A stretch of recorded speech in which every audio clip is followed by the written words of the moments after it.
Welcome to the Dangerous Man Podcast, where we talk about how to become a better man, take responsibility for our mission, create value for others, and the many failures and lessons we've learned along the way.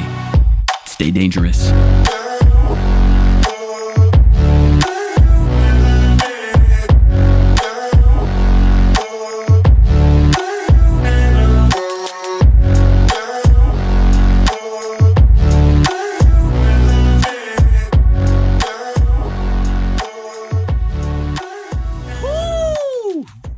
Hot boys, welcome back to another episode of the Dangerous Man Podcast. This is your host, John Kostohris, joined by co-host Adam Thooft. What's going on? And we're real excited about this one, guys. We have a very, very special guest. His name is Dominique Sims. Say what's up, Dom. What's going on, everybody? Excited to be here in this dangerous establishment. Ooh, come on. Dom's a good friend of mine and a fellow business partner and kind of an older brother, mentor figure, and just a great friend. And we're blessed to have him on to hear his story today. So if that sounds great, definitely tune in with us. And, you know, I noticed, Dom, that you got a really cool shirt that you brought in today. It, obviously this is audio, so you might have to describe a little bit, but you want to kind of tell what your shirt's saying? Yeah, absolutely. So cool. It's black. Okay, that's a key factor in a shirt, right? Yeah. I mean, the color does matter, yes. Okay, but you mean what's on the front of it? Yeah, Okay. Specifically the front. The front, not the back. Okay, all right. I can't really see the back because you're sitting in the chair. Well, here's what it says. It says, husband, daddy, hero. And pretty special, actually, coming out of a weekend with my 9-year-old grandfather, who kind of plays into a book you gave me, Adam, right? And so anyway, yeah, it's pretty special. I got this actually for Father's Day a couple of years, 5-6 years ago, something like that. So, yeah. I got 4 daughters. So, it's pretty significant when you're thinking about them. Yeah. That's the daddy part of it. Yeah, that's the daddy part of it. Yep. Okay. Probably. Yeah. What's the hero part? I think the hero part is, it's about your mission, about the example you set, what they see every day. I was out in Watertown, South Dakota, thinking about this a lot, actually, guys. And I'm sitting there with my grandfather who's 90. I'm going, this man was the strongest man in the world to me for probably 20 years of my life. Wow. 20 years, I thought, he's got to be the strongest man in the world. I've seen him get out of he's a veterinarian, okay? Practiced for 65 years in Watertown, South Dakota, and I thought, dang. Veterinarian of the Year not too many years ago, but I thought to myself, he's been in a pen with a bull pinned 2 to 4 times that I've seen, and I saw him get out. I'm like, how do you do that with a bull? I don't know if you guys have been in a pen with a bull before, but it's been a couple of years. I gotta admit. Exactly. I've seen a pen with a bull in it. But. Yeah. It's more dangerous on the inside, Yeah, I've been around a bunch of cows trying to feed them, and this was when I was smaller. Okay. And it was kind of scary just around the cows because they're big animals. Mm-hmm. It's more dangerous than when you milk a cow that doesn't want to be milked. I'll just tell you that. I haven't tried that, so okay, all right. I wouldn't know. Or if it's not able to be milked. I wouldn't. Yeah. You're in the wrong section of the cows there, by the way. You're not in the milking section. You're over there in the reproductive section. Yeah, you got to get out of the cereal aisle and into the dairy section there, boys. Hey, that's not dairy. No, okay, all right, that's good. Oh man, dude. Well, Anyway, you were talking about your grandpa, right? Absolutely. Yep. Yeah. So he was veterinarian. That's the word. Yep. That just means you work with animals, right? Small and large domestic animals was his, and zoo animals, actually. It sounded like he worked with probably a lot of farm animals if he was in South Dakota, I'm assuming. Yep. Lake Area Vet Clinic, Dr. Ed Larson and Ann Larson is my grandma. Anyway, you're going into why you thought he was the strongest man you've seen. Yeah, I just, he'd get up for calving calls at, 3-4 o'clock at night, or, I think all the way up to 10 or more veterinarians on staff. when he was in kind of the prime of things. And man, I tell you what, I've never seen, it is so rare that I ever seen him give in to being tired. I never saw him complain about his work. I always saw him serving other people. Wow. I mean, we're talking about a man who told me he was afraid to talk to people and read all the Dale Carnegie and went to all the classes and overcame his fear. Worked 3 jobs to get the practice off the ground, saved every penny for 10 years. Wow. And then opened his practice. And we're talking about the greatest generation, right? Is my grandparents. So Man, the grit on that guy is insane. Oh, even to this day. Yeah. Wow. After spending a day and a half with him, even to this day. Yep. Pretty amazing. Yeah. Hero. Yeah. So that's kind of why he's your hero. Absolutely. It's funny because when a word hits you like that, there's an image that comes to your mind right away, you know? Mm-hmm. Like, and that's honestly the first one. Then there's, my dad too. So, but I was just spending time with my grandpa, so it's a lot easier to talk about him right now. Yeah, for sure. But yeah, thanks for going into that. Yeah. Well, we'd be blessed to certainly hear a bit of maybe the origin story of you, Dom. I don't know how much you want to go into kind of whatever you want. I don't know how much you want to say about growing up or whatnot, and some of the things you've accomplished so far, and yeah, I mean, we'd love to get into also a little bit of just our own dreams and mission. I love that, hero. I think that's something we want to kind of dive back into, but certainly we'll kind of hand the baton to you here to share a bit about who you are and what's your story. Yeah, kind of weird to talk about yourself, right? It's like third personing, yeah, Dom, he's pretty awesome, You can definitely say the word I, but okay. All right. Well, so I'm from Minneapolis, okay, originally, and went to De La Salle High School. I went to pretty much private Catholic schools all my whole life. So De La Salle High School, actually wasn't recruited to go to De La Salle. I was actually going to South High originally. Went there on a visit, didn't connect with the students as well, or the IB program, the International Baccalaureate program. Not that it's bad. I just didn't connect and went to De La Salle. It was the day after finals. I thought, these kids are joking around. I was pretty serious about school, right? I was pretty serious. I was pretty serious about sports too. But I wasn't getting recruited. I wasn't this, guy that everybody was touting. But anyway, I decided to go, and held an honor roll there at De La Salle. And I think I was like 3rd or 4th in class, or maybe 5th in class. Somebody beat me out the last second there. But played. The senior slide got you a little bit. What's that? The senior slide got you a little bit. It was the recruiting trips. Yeah. When you realize, what, I'm going to go play college football, a 0.01 in my GPA doesn't matter. Not to say that I didn't want to be a perfectionist, but yeah. So anyway, went to De La Salle, won a couple state championships in basketball, won a state championship in football, had some teammates that played in the NFL and the NBA. And then, there's Derek Robinson, played for 9 years in the NFL, maybe 10, if I'm misquoting there. Jared Newberry played for, I want to say it was 3 years or maybe more in the NFL. I had just a cup of coffee in the NFL with the Colts. And then Alan Anderson played for 7 or 8 years in the NBA. So anyway, we had some good talent. And then Ben Johnson, who's the head coach at De La Salle, he's the head coach at the University of Minnesota for the men's Gopher program right now. We're coming. We're going to do good.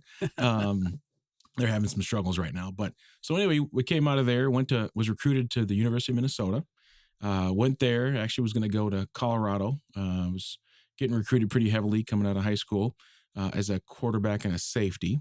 And anyway, went to U of M and played a little bit. Was going to play as a true freshman, but actually sat the bench for about 2.5 years. Wow. Yeah. Oh yeah. Had a real man maker event there. You get your brain together when you get you get kicked in the balls a couple times, and you got to figure out how to decide you're going to get up and not piss and moan on yourself. So anyway, that happened. What do you like? Because you're saying like you get kicked in the balls sometimes. So you were obviously like a lot, from what I've heard of a lot of people that do go to like college and play. like college sports.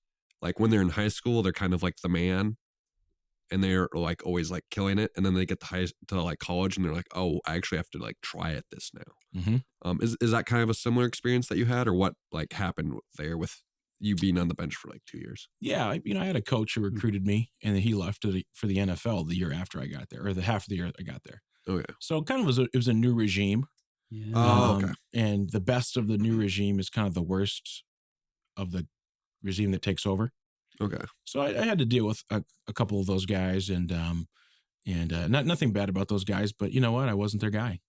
Okay. And I could tell I wasn't their guy. Most of that happens in corporate America too, right? Somebody comes in and, hey, you know what? The old VP who was amazing is not a good one anymore. So anyway, sat the bench for 2.5 years, made some phenomenal friends that were walk-ons, guys that, maybe weren't doing so well. We banded together and are probably the heart and soul at that time. But I played with some other great players there. Anyway, graduated from the U of M with a animal science pre-veterinary degree, right? I was going to, do the same thing as my grandfather, obviously, but I was going to go to the marine mammal route. So I went out to the Minnesota Zoo, had an internship out there, turned into staying there for a little while, training dolphins. Ooh, dude, Right, come on. right. Oh yeah. So I'm your story. You just keep getting more interesting. Oh, dude. I was the like the mystery man, as my wife would say. Okay, who is this guy? What hasn't he done? Yeah, I had a lot of interest. Football was awesome, and I loved it. There's a warrior part of that, but I also had other things that I like to do. So anyway, I got not drafted. I was a free agent taken by the Indianapolis Colts in 2005. Okay, and so I was training, and I went to the Colts, did really well. They brought me back. They signed me. They brought me back, and they put me at second string middle linebacker, which was a big deal because the first string guy, the starter, a guy named Rob Morris at the time, didn't get re-signed. Wow. So they had a guy that was there for 2 or 3 years named Gary Brackett, amazing man and player. His story is one to read up on because he's got some grit. But I was behind him, so I was looking pretty good, to get a spot coming from an undrafted free agent. But anyway, shortly after that, maybe, I don't know, a couple months, they let me go. Actually, I was planning to go to Japan and play against Michael Vick and those guys. And anyway, went home, started working. Guess what? Went and played arena for a year. Hopped into a business opportunity that I'm still a part of 16 years later. Amazing. And then the year later, I'm down in Miami, right? My wife actually started working for ESPN, which she became a color commentator. She played for the women's team, Leslie Hill at the time, now Leslie Sims.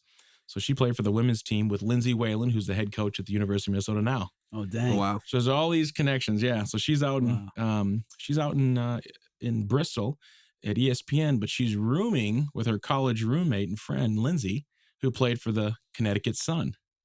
So there's all these things. Then I go down to Miami. I work down there, rehab my shoulder.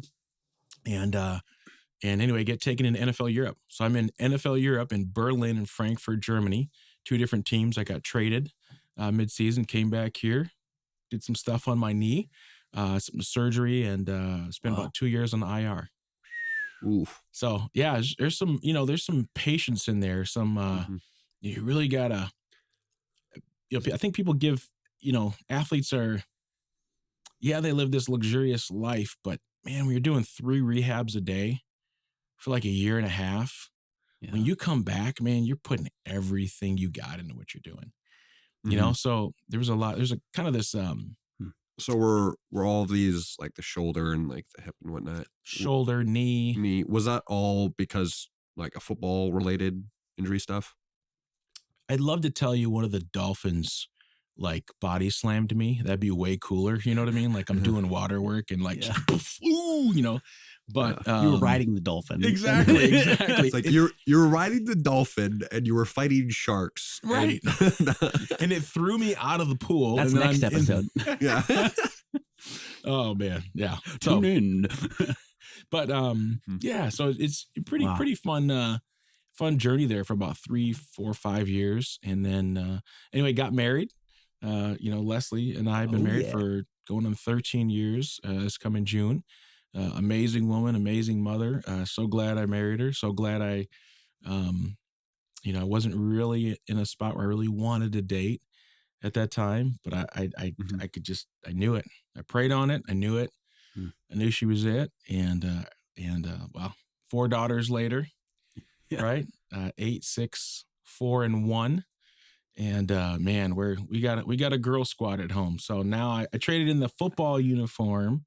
I traded in all the no, I didn't trade in my testosterone. I still got it all. I'm just saying.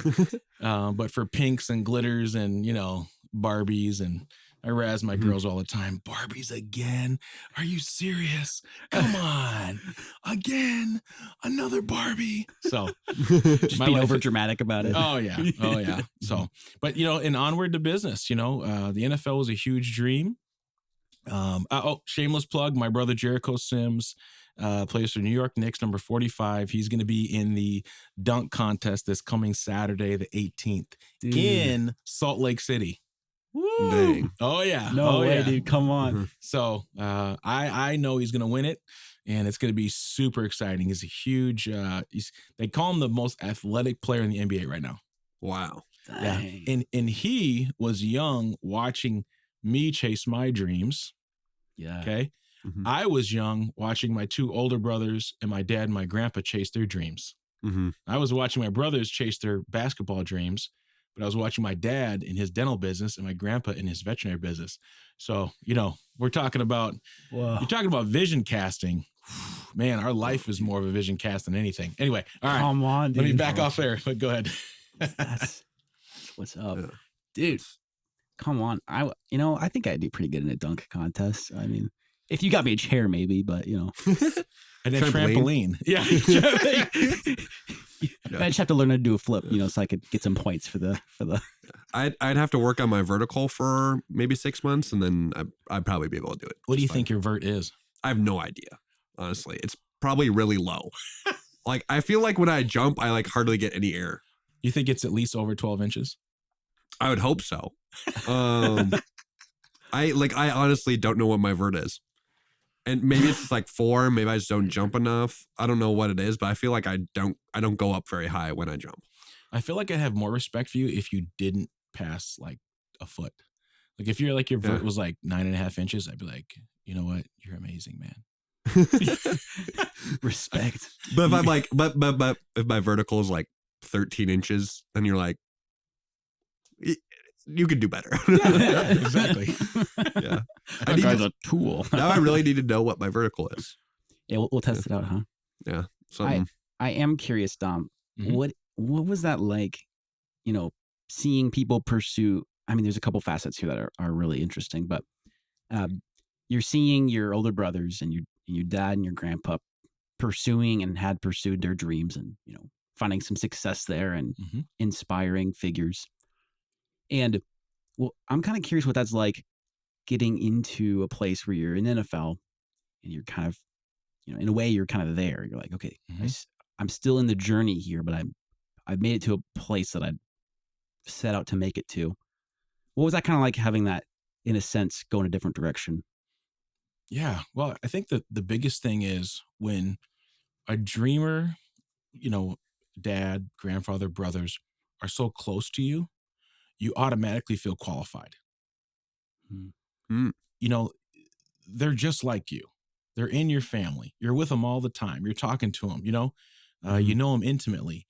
And I remember going to games with my oldest brother, Jason, at Northern Iowa, right? He ended up playing in Greece and Cyprus for pro basketball. And he's just a amazing talent, athletic. I remember sitting there and hearing him on the free throw line, a girl, I think we were in Nebraska, she called him Goldilocks because he used to have these wild hairstyles. And I remember him hitting a free throw. It was this huge arena, and I remember, he's got to be really focused.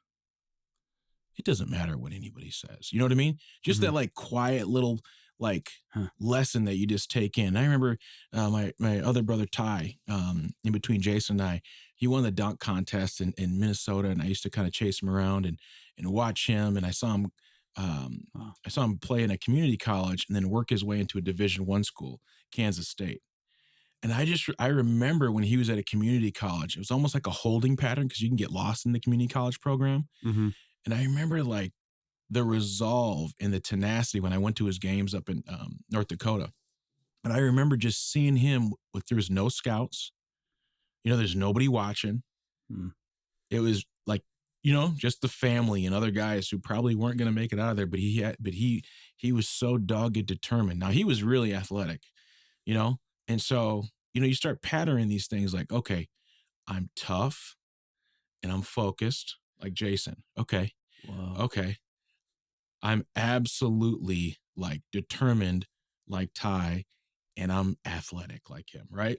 Yeah. So you start taking these things in, and because you can see them. And my grandfather, his work ethic and his ability to communicate with people, and my dad's work ethic, which was phenomenal. I can't even get to that. I mean, the man just could go from 5 a.m. to 5 a.m. like it was nothing.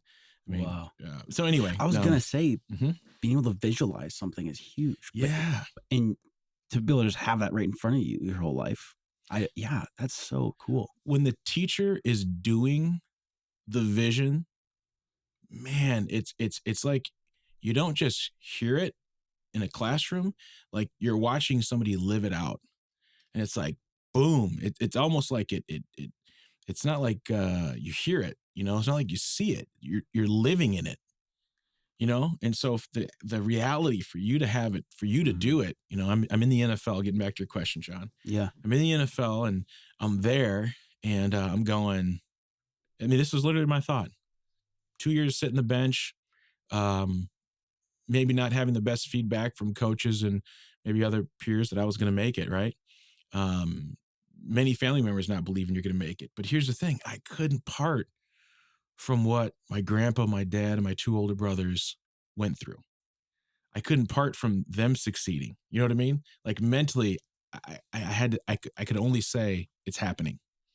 Yeah. And so you get to That's the all you NFL, knew. it's all you see, right? Yeah. And so then you get to the NFL, and here's my thought. I was supposed to be here. Hmm. You know what I mean? It's like you saw it in your mind so many times over and over and over again that it was more real when you were dreaming it than it was when you were there. Yeah. You're Wow. literally, you're kind of over it, like emotionally and everything. By the time you're there, I'm like, I already knew I was fast, athletic enough, and smart enough. And I'm gonna start here pretty soon. So it's kind of more of you felt more like relief once you got there. Yeah, it's almost like anticlimactic. You know what I mean? Like you expected this. It's Totally. no surprise to you. Yeah, and you're like, it's kind of better when I was dreaming about it. Interesting. You know what I mean? You know what I mean? Because you're actually in it now, and you're like, okay, now I got to reset and go for something like way bigger. Dang. Wow. Because you're there, you've been dreaming about getting somewhere, and you're like, okay. I think there's an aspect of, not to get too in the weeds here, but I think there is an aspect of like glamour that comes with dreams. And I think a portion of that is super good and it helps us be motivated. I'll maybe put that out there. But, I just remember having a conversation. I was doing music full time and drumming around, doing gigs, playing with some of my local friends that are like house names a little bit. And I remember some of my friends that also like music being like, man, I wish I could be doing what you're doing. And they were kind of jealous, not gonna lie. And we're like in a Chipotle, line going to get food, and we're just chatting normally. And I'm kind of like, this is uncomfortable. Like, I was like trying to, I wanted to try to tell him somehow, like, as glamorous as you think this is, there's so many things that are kind of sucky about it. I'm like, yeah, I'm kind of living the dream, but like, to me, this doesn't feel like a dream anymore. It just feels like everyday life. But like, there's nothing wrong with that because I chose to be there and it's something I always wanted to do. And I was really good at it. You know what I mean? I should have been there. But to see kind of people be like, oh, I could never do that. And I'm just going to say that like, it must be nice, John. I'm like, well, why don't you stop saying it must be nice and go do it? And then realize that it's just normal. And we make this big thing in our heads, but like we're made to do these big things and it's not supposed to be that big of a deal. Yeah. Jericho's got 82 games in a season, my youngest brother. He's got 82 games. It's everyday life for him. He's on a plane. He's practicing. He's walking through. He's in film. He's Yeah. getting therapy. You know what I mean? I mean, these are just Yeah. like, this is like normal life. I remember he sent me so he got drafted by the Knicks, and he sent me this picture. I gave him on his 15th birthday, and it was like NCAA to NBA. And I forgot that I gave him that. And it was cool because I would have never thought of it, and I'm not one of those guys who like, I'm living vicariously through my brother. No, those are his dreams. He had to work for them, right? And he's there because Yeah. he had the dream. But the cool part is that the dream was passed on. Not the, he's more athletic, more talented than all of us probably put together, to be honest with you. Wow. Yeah, he's pretty special.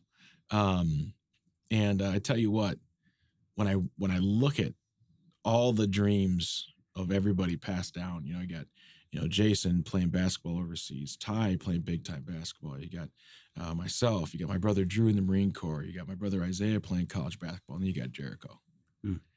You know what I mean? And it's like, you're just like, everybody, he took a little piece from everybody, and this is just my brother. This is my dad. This is my grandfather. There's nothing, so it's cool. It's like for him, He's like, I was supposed to be here the whole time.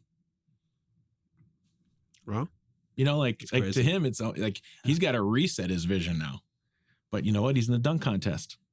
Yeah. Right. So then he wins it. Now he's got to, Now he's got to be like, wow, I could do bigger things. yeah. So pretty cool. Yeah. Pretty cool. Wow. There's definitely a lot we could latch onto here, which I think is really special. I kind of want to normalize the stories told by people, because I think the more I've read books and listened to successful people's stories, I can speak English. I really can. And those stories take root in your mind. They become real, And so, yeah, I'm just, and feel free to chime in here too, Adam, with some questions here. But I mean, where did you kind of maybe pivot there after that injury? And, I think a lot of people definitely could have been like, oh, it was my dream to do this. And it's going a different way. And, yeah. But that's not the impression I get from you, because I know you have other dreams, and I know that you are doing even bigger things. Yeah. You're still a dreamer, you know what I mean? Yep. And like, is there a bit of the story there where you realized, okay, maybe it's not just about sports? Yep. But how did you I'd imagine that was a part of that is a part of who you are, and it's helped you kind of go on to new, greater, bigger things. Yeah. It's a great question, because it's when you're getting picked up and fired by different teams, right? You kind of start to go, this isn't as stable as I thought it was, or or it's not in my control like I thought it was, because I mean, the NFL, the NBA is still a job. Yeah, I think maybe when some people think about like going to like the NFL or something like that, somebody that like makes it to the NFL, they think it's like maybe like more stable. That's kind of what, like, I get on the team and then I'm just kind of set. I can just kind of work hard and I make a bunch of money and I've made it. Right. Yeah. I mean, the NBA just had, I think I saw this, if I'm misquoting, 49 trades, the most in history this past free agent deadline. Wow. So it's totally not stable. Right. But anyway, so I'm rehabbing. I'm kind of flying back and forth from Minnesota to Birmingham, Alabama, to get my doctor rechecks on my right knee. And I had a groin that I was rehabbing at the same time. And I was, probably about 80 some percent recovered, right? I was coming back, right? I'm like, that was the plan, huh? I'm like, I'm going to hit, I mean, in my words, in my mind, a little bit probably sadistic at the time, like somebody's going to die when I get back on the field, because I was a linebacker, right? I was a free safety turned to linebacker. So I'm running around Lake Calhoun, and I think I went around Lake of the Isles, and I come back home over to South Minneapolis on like 37th and Pleasant area. And I'm sprinting down the last block, because I went all the way down Lake Street through Uptown.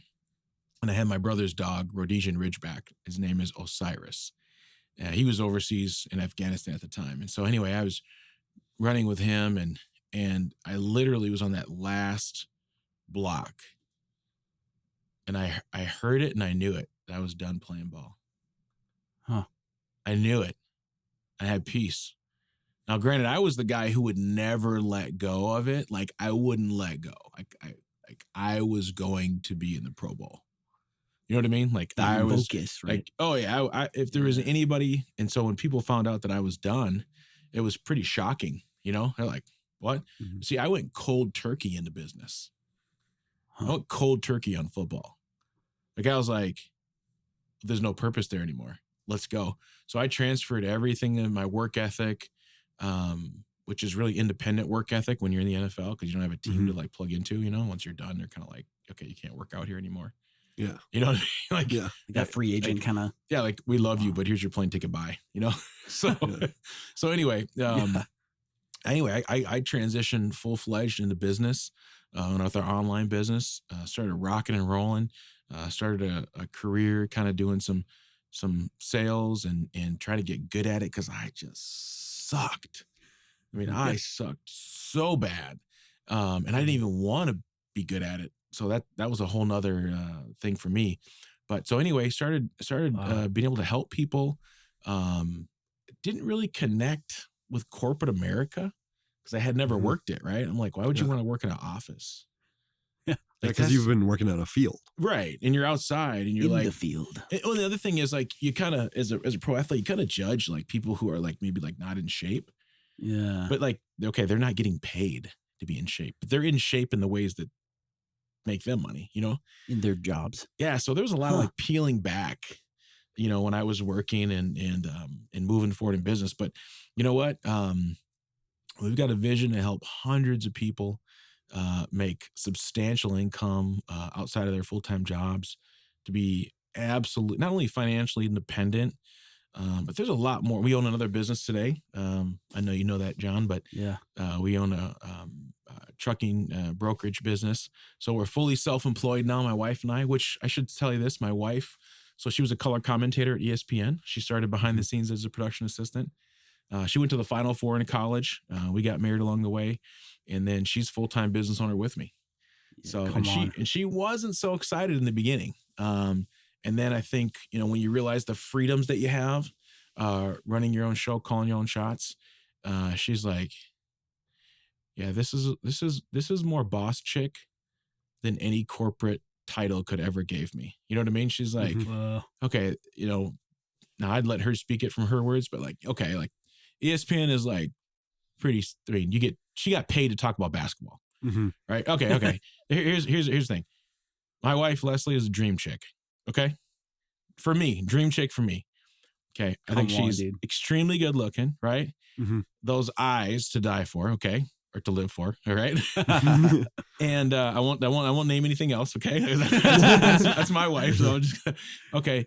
And then she loves sports. And I think, wow, we're a basketball family, not a football family. That's kind of the black sheep. But she almost loved it more than me.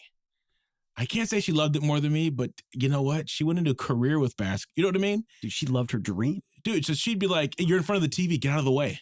I'm like, that's right. That's my wife. You know what I mean? So anyway. Yeah. Which is like, I feel like most guys that are married are more like telling their wife to get out of the way. Oh, totally. Oh, yeah. Yeah. She's like, hey, can you shut up for a second? Like, now she wouldn't say shut up. And she's like, you know, hey, I can't hear what's going on, you know? So, but anyway, today, you know, just expanding the dream to help other people, you know, fully financially, I shouldn't say financially independent, but, you know, she hasn't worked a job in like almost 8.5 years because of the online business, you know what? And she ain't going back.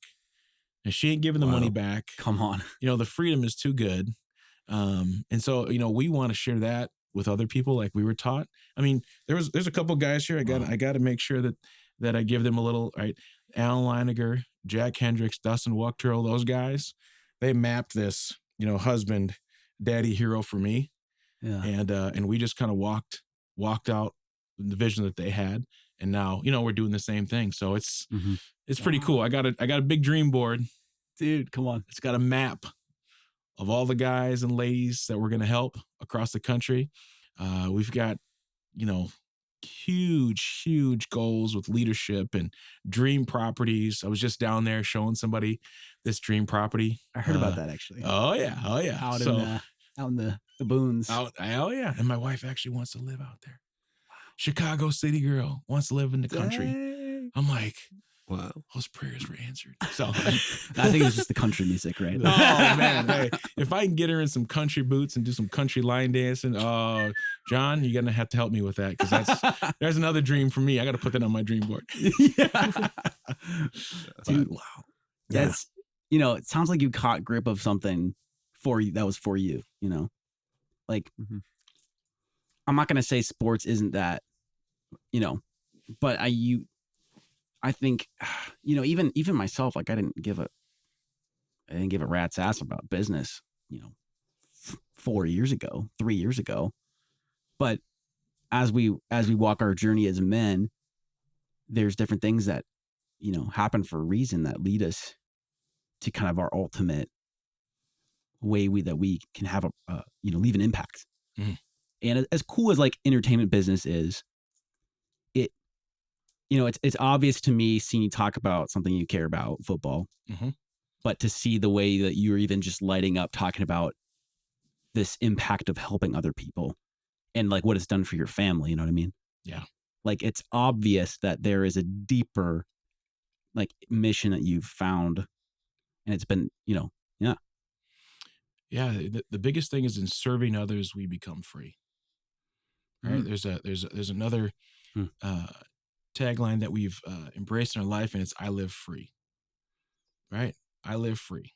That's a huge right. There's a lot to "I live free," and that's not ours. We got that from an amazing couple, Alan and Michelle Leininger, and when I think about, when I leave out the door, okay, this is huge, right? And I'm going to do some business. My daughter say, "Who are you going to talk to today?" And I'll say whomever it is or whatever it is, and they'll say, so you're helping her be a free mommy? Absolutely. You helping him be a free daddy? Yep, that's what we do. You know what I mean? So wow. To your kids, it's my kids. So wow. in that way, they're living the dream, and I'm like, it's full circle. Right? My grandfather just said that, my grandmother too, but full circle, right? Life, it goes full circle. And now my kids are watching me pursue a dream that, you know what I mean? that I watched my father and grandfather pursue. I remember Jack Hendricks, he would say the most powerful thing you could do for your kids is for them to see a father their father and their mother pursue a dream together. And I went, whoa, man, let me come. I did that right now. Yeah. I mean, I was like, what? I think Adam shed a tear there. I was like, oh, that hits me hard, dude. I'm man, like, wow. Let me go take a car ride and put some music on. Just think about that one. Some country music. Yeah. So, oh yeah. Put some John Kostohris on. Come on, son. Coming at you soon. But I think kind of what you're talking about, like with Dom, with having the dreams be passed down. Like for me, it's not necessarily like when I grew up, I didn't necessarily have as many people like very clearly like chasing dreams in my life. So and some of our listeners may not have those people that are like chasing dreams in their life. So like, is there anything that like someone doesn't have good dream chasers to set an example for them in their life? What can they like potentially do to like find people that are chasing dreams to inspire them to chase their own dreams? Well, maybe at another time I could get into my full story, right? But I actually didn't have the resources as available as people would think. Okay. Now, granted, I say all that, and you're like, wait a minute, your grandfather and father. Well, we'll have to go into that some other time. But what I think you can do is you can look for the most successful person, that and that you're around or that you hear of, and pursue them, right? Because I know Grant Cardone's been big for you, John, right? Totally. And these people aren't as inaccessible as you think if you pursue them. Like if you chase the heat, as we call it. My wife, actually, this is great. Okay. She went to a journalism conference. She had 20 or 40 bucks on her. She had no place to stay, but she's like, I got to get in. You know what I mean? I got to find a way in. And anyway, she goes down to Atlanta and she literally stays with some people that she doesn't know. And she had a limo driver offer her an opportunity to like drive her back and forth. I think it was for free. Wow. Right. And, at the time, I'm like concerned boyfriend, like, where are you? What's going on? Is everything okay? Who you with? But you know what? She had a dream. And what we've heard over the years, and I look back even with football, if the dream is big enough, the facts don't matter. Like it all comes together. You know what I mean? So if you got to find those people, pursue those people. If you ask enough people, they'll identify who's mentored them or who's brought them along. You know what I mean? So I do think that because if you're a dreamer, there's something almost spiritual about being a dreamer, because you see everything with like those eyes, right? So you're not alone, and because you don't have a dream in your family doesn't mean you're not, but you definitely have to go in pursuit and find those people, because they're out there, and you'll gravitate towards each other. You'll actually find each other. So anyway, that's probably my biggest thing, because Tony Dungy was an amazing coach, right? I'd never met a coach with as much principle and as much values and faith until I met him. I heard about him, but until I was there, I was like, and I'm like, wow, okay, this is the real deal, Wow. So, that's what I mean. You're going to come across people. I can't tell you how many people I've talked to over the last 16 years that if I've called them or if I've come into contact with them, they said, I was just praying about a business opportunity. I was just thinking, you know what I mean? Yeah. And it could be something else, and it's funny how those things come together, Adam. You know what I mean? Like, it's like what you do, what's inside does actually, manifest. So anyway, hopefully that's, cause it's definitely, something I've thought about over the years too, right? Like, man, I've got these great role models to pattern after, but like, I'm like, wait a minute. Oh, my situation wasn't all hunky dory. So anyway, but there are ways, you just can't, you can't accept that there aren't ways. There's ways to seek out those other dreamers. So, yeah. I love that. One thing that Adam and I have talked about quite a lot on the show, and we got a little bit more time here. So, is the the mentality, the mindset that we can attack life with. And we did an episode or two on kind of a victim mentality versus like an ownership mentality. And for listeners that maybe haven't checked that out, I recommend it. But kind of the synopsis and is people that just kind of, they see stuff happening, they see people doing great things, and they just kind of go, oh, like only they could do that. Or like, oh, well, you're doing good stuff, Dom, because you made it to the NFL and your whole family like were in sports and are successful, And you had an awesome dad and an awesome grandpa. And they kind of write it off, when in reality, this is probably a different tangent, but deep down they probably actually really desire that. But they can't allow themselves to put themselves in the bucket with those people. They try to separate it to justify themselves. And but I just I kind of curious about your dream board, because I just want listeners to know that if you are feeling a bit overwhelmed with some of these concepts, like I think this can inspire us a lot, but sometimes it can be overwhelming, but because we want it so bad and we just don't know how. And so if anybody resonates with that, I just want to say you really have a place here in the Dangerous Man movement. We have a lot of guys that want to go places that are humble beginnings, and for this to be a community of men that want to become great. And I was hoping maybe you could shine a little bit of light on that, Dom, with any of your own thoughts there, but maybe even just like how to start dreaming. Yeah. You know, I've How to let yourself, give yourself permission. I've got these daughters, right? They're not dangerous men, okay? But they're dangerous, right? They'll complement dangerous men one day. But they, I think the why is more important than the how, the mission, right? Then the how kind of comes together through it. But I think one thing I learned from my mother, Kim Sims, was the grit and the tenacity and the toughness to do it every day. You know what I mean? Like big vision, small goals, big vision, small tangible goals.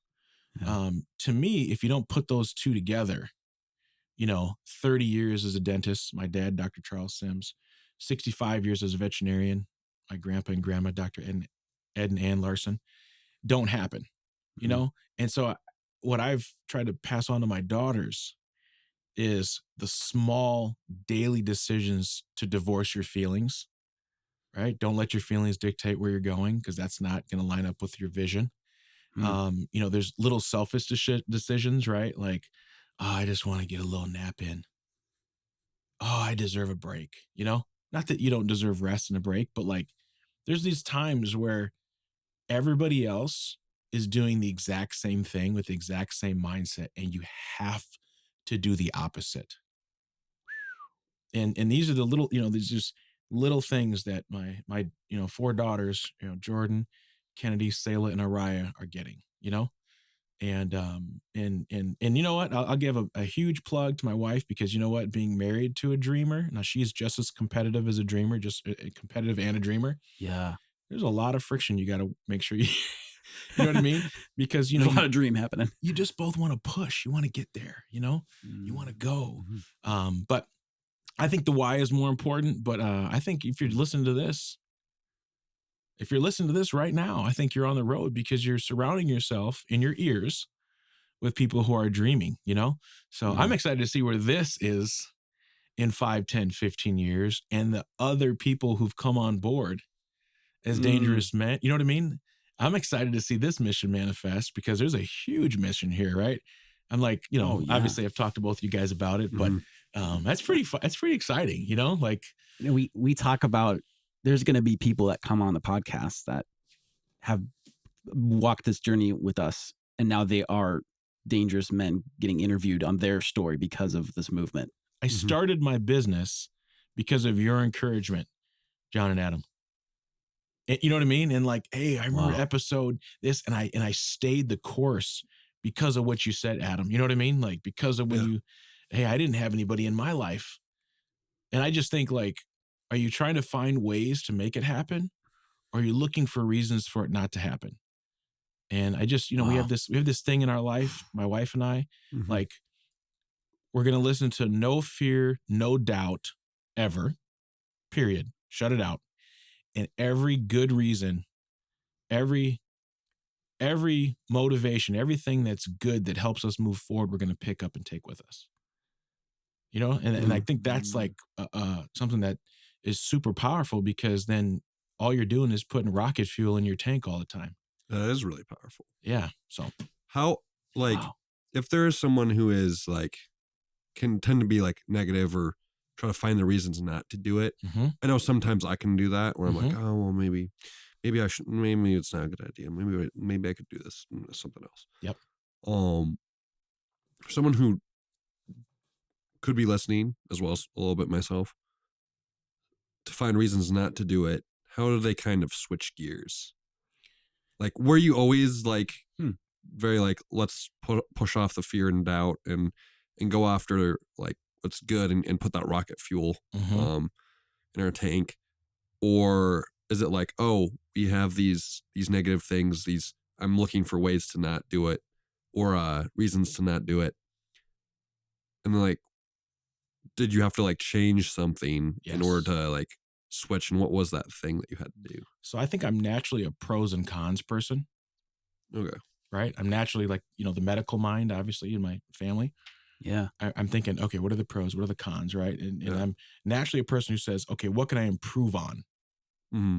But what I learned in business was that if I don't focus on my strengths, then I'm going to put more energy into getting my weaknesses just like maybe up one level than if I pour all my strengths and, all my energy into my strengths.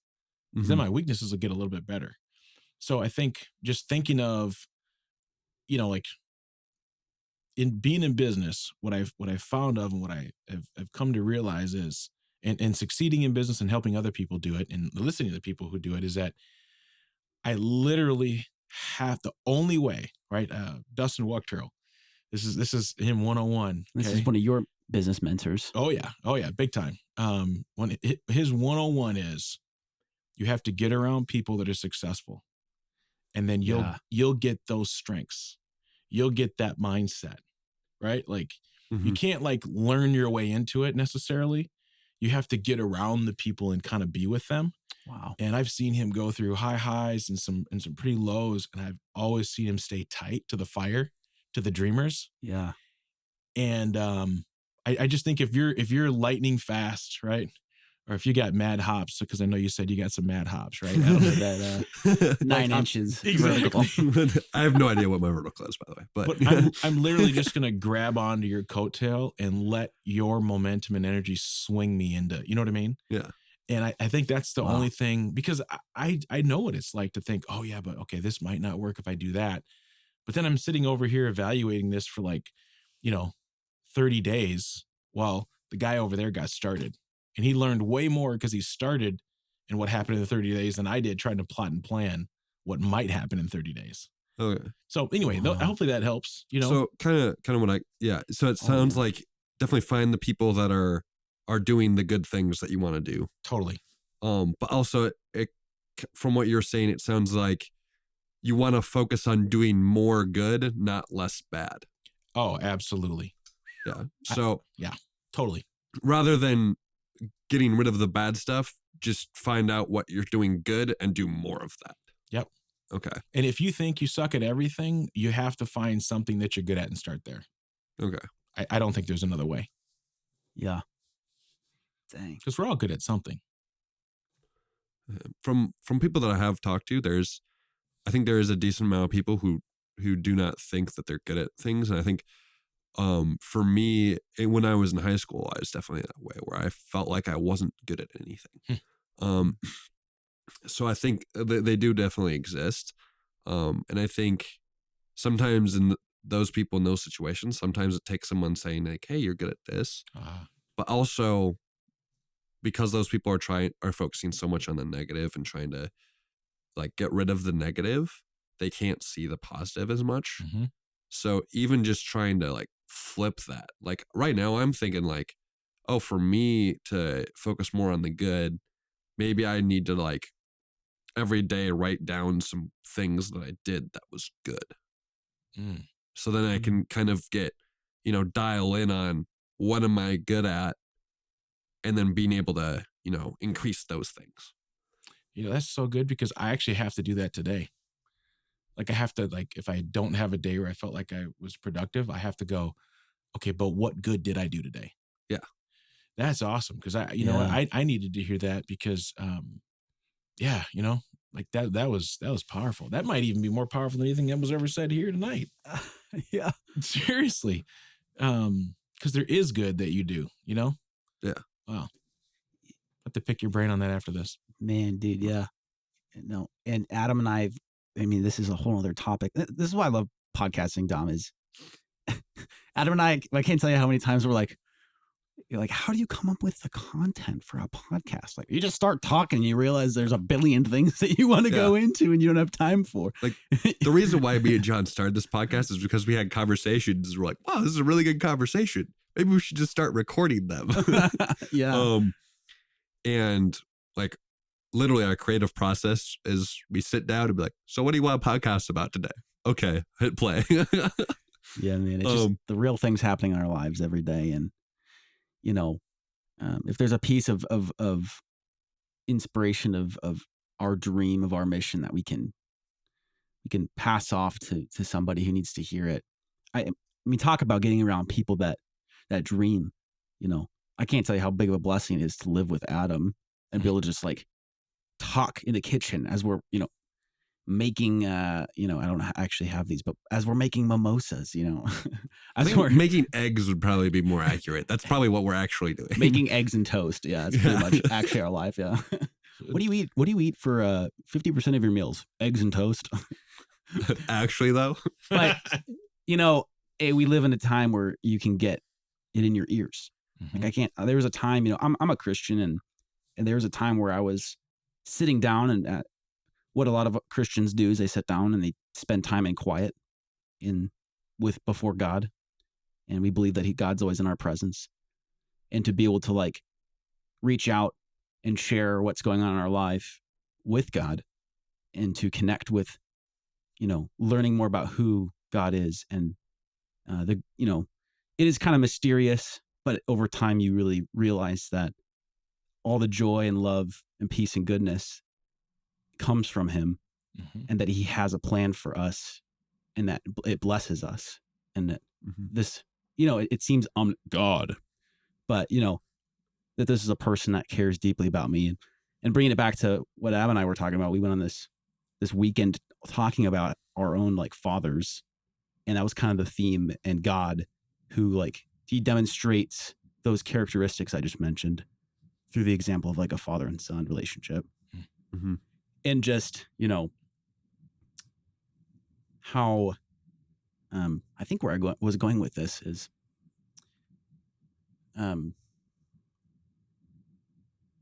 how we need every day to hear and receive, like I might say it in a the lingo might be receive God's blessing.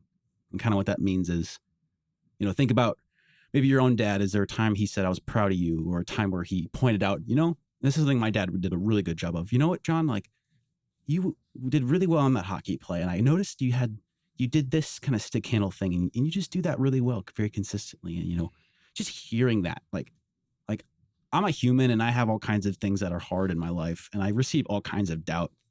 And it's like, oh, how do these people accomplish their dreams? And it's like, well, you need to have people that are telling you the good things about you. Because like if I go a day without really receiving blessing from somebody else pouring that out to me, and really what that means is that just like I'm going to see the good in another person, and I'm going to really just like I'm going to make sure I tell them that. I'm going to make sure I give them a hug. I'm going to make sure that like they know how highly I think of them and how much I respect them. Like there are people in your life you respect, and you go a day without them knowing about that, but like how much we need to receive that. And that's kind of what I mean by the word blessing. Yeah. Like gratitude. Oh yeah. Or like even because like someone like opposite of blessing is like cursing, but you could also say like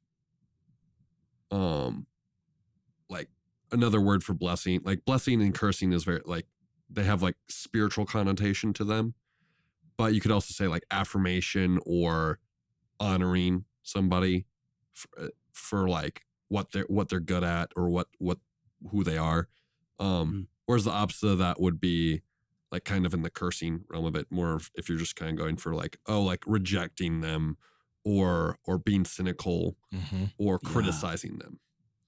And I think kind of what we're getting at here with what we're talking about with Dom and going after dreams is it's so much more important to take us home, Adam. Just keep pointing out the good, affirming, blessing, honoring, and grow that much more than try to like surgically remove like the things that are bad. Because like people don't generally like curse or reject or be critical of something that is good. It's about usually a part of something that's kind of like the generally the big thing is pretty good, but there's just some bad parts that they're just trying to like pick out like surgically. But the thing is like instead of focusing on that, you should really be focusing on the good that could even be bigger than the bad, and to make that even bigger, that it just kind of pushes out the bad because there just isn't space for it. And I think that's really, I think like the key, and I think a huge part for us as men is also being able to get that blessing, that affirmation, that honoring from our fathers. Yep. Yes. Or a father figure. Yeah. Absolutely. Yeah. I just to tap into that, man, you set me on a course here. Dreamers are always going to tell you can do it because they're doing it or they've done it. People that aren't dreaming or that are far from on their way are going to tell you can't and you won't make it.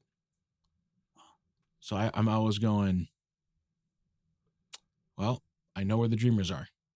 It they seems have good words. It seems like there's a lot less dreamers than there are cynical people.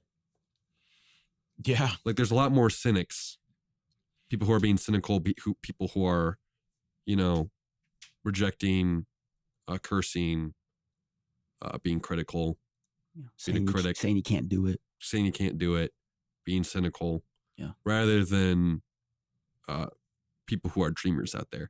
And I don't know if that's necessarily like, that's what it seems like anyway. And maybe it's like, maybe there are a lot of dreamers, but maybe there's like a lot of like hidden dreamers that don't necessarily talk as much. They're not as loud as all the cynics, the critical people. Yeah. So it's like, how do we kind of renew that? And this might be a rhetorical question because that's a whole nother can of worms. How do we renew that? But how do we make more dreamers? And I think from what it sounds like you were talking about, Dom, with like how you become more that way is by being around that, is you just, it's contagious. So you just get around it more and bring people in and it will just grow. And I think generally the bad stuff can spread a lot faster. But I think the good, the blessing, it's a lot more powerful. Oh man, big time. Goes deep in the heart. So it has a lot more momentum to it. So once it gets going, it's a lot harder to stop. Big time. Hey, there's the movement here. Yeah. You know what I mean? I mean, really, like I keep thinking about that as you're talking. I'm like, join this, join the movement. Dangerous men, right? Yeah. Having a dream is dangerous. It's risky. Yeah. It's telling everybody what you're going to do, but it's not there yet. Ooh. I mean, you gotta live a little bit dangerous. You kind of towing the line for a second there, right? Yeah. And then when the movement's, millions of dangerous men, they're like, oh well, yeah, Adam and John, they were just like specially gifted. They just started at the right time. No, now's the right time for anybody, Yeah. Dude, but plus, you got to get around people, man. That's awesome, man. Dang, you took us down an awesome road, man. Yeah. Oh. Yeah, this was really, really good, guys. And, super, super grateful to have you on the show, Dom. And thank you. Thank you guys both for making time for this. And it's really valuable for us. And if any listeners if you're feeling that strain, if you're feeling that, that cynicism, that depression crushing you down, and you want to believe, you want to latch onto what we have, but you're still in a place where you don't have the support that you quite need. My Instagram is linked in the description, so please just shoot me a message, and we'd love to connect with you. This is why we do this. We don't run ads here. We never will. The only ask we can make is that you share it with a friend. And Adam and I do this because we want to help more men become dangerous.